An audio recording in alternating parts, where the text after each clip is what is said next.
आओ दोस्तों, आज हम सुनते हैं बड़ी मजेदार कहानी, पिता के द्वारा विवाहित पुत्री को दी गई सत्य कहानी। विवाह के बाद पहली बार मायके आई बेटी का स्वागत सप्ताह भर चला। सप्ताह भर बेटी को जो पसंद है वो सब किया गया। वापस ससुराल जाते समय पिता ने बेटी को एक अति सुगंधित अगरबत्ती का पैकेट दिया और कहा कि पुत्री, तुम जब ससुराल में पूजा करोगी तब यह अगरबत्ती जरूर जलाना। माँ ने मंद स्वर में कहा। बिटिया प्रथम बार मायके से ससुराल जा रही है तो भला कोई अगरबत्ती जैसी चीज देता है। पिता ने झट से जेब में हाथ डाला और जेब में जितने भी रुपये थे वो सब बेटी को दे दिए। ससुराल में पहुंचते ही सासू माँ ने बहू का बैग टटोला और पूछा कि तुम्हारे माँ बाप ने विदाई में क्या दिया। कुछ विशेष न मिलने पर उनकी नजर अगरबत्ती के पैकेट पर पड़ी।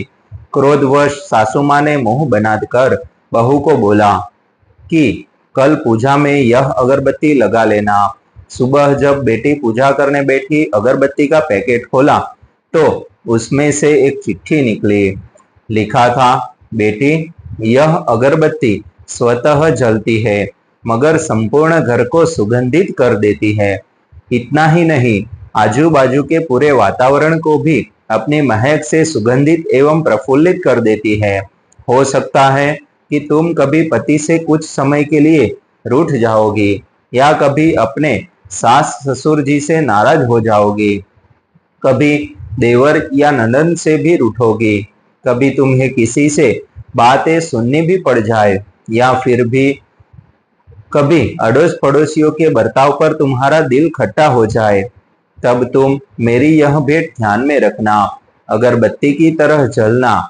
जैसे अगरबत्ती स्वयं जलते हुए पूरे घर और संपूर्ण परिसर को सुगंधित और प्रफुल्लित कर ऊर्जा से भरती है, ठीक उसी तरह तुम स्वतः सहन करते हुए ससुराल को अपना मायका समझकर सबको अपने व्यवहार और कर्म से सुगंधित और प्रफुल्लित करना।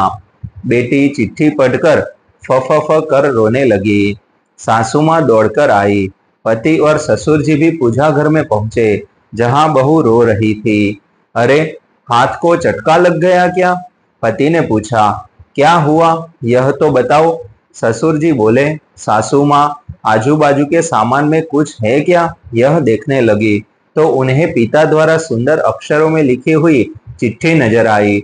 चिट्ठी पढ़ते ही उन्होंने बहू को गले से लगा लिया और चिट्ठी ससुर जी के हाथों में दे दी।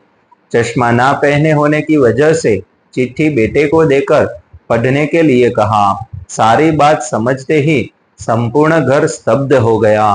सासू माँ उच्च स्वर में बोली, अरे, यह चिट्ठी फ्रेम करानी है। यह मेरी बहू को मिली हुई सबसे अनमोल भेंट है।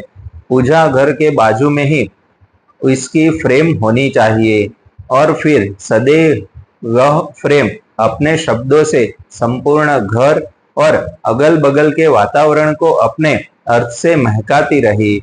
और अंततः अगरबत्ती का पैकेट खत्म होने के बावजूद भी क्या आप भी ऐसे संस्कार अपनी बेटी को देना चाहोगे?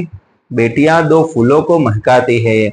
अगर आपको यह कहानी अच्छी लगी हो तो चैनल को सब्सक्राइब कर लीजिए और वीडियो को लाइक और शेयर जरूर करें।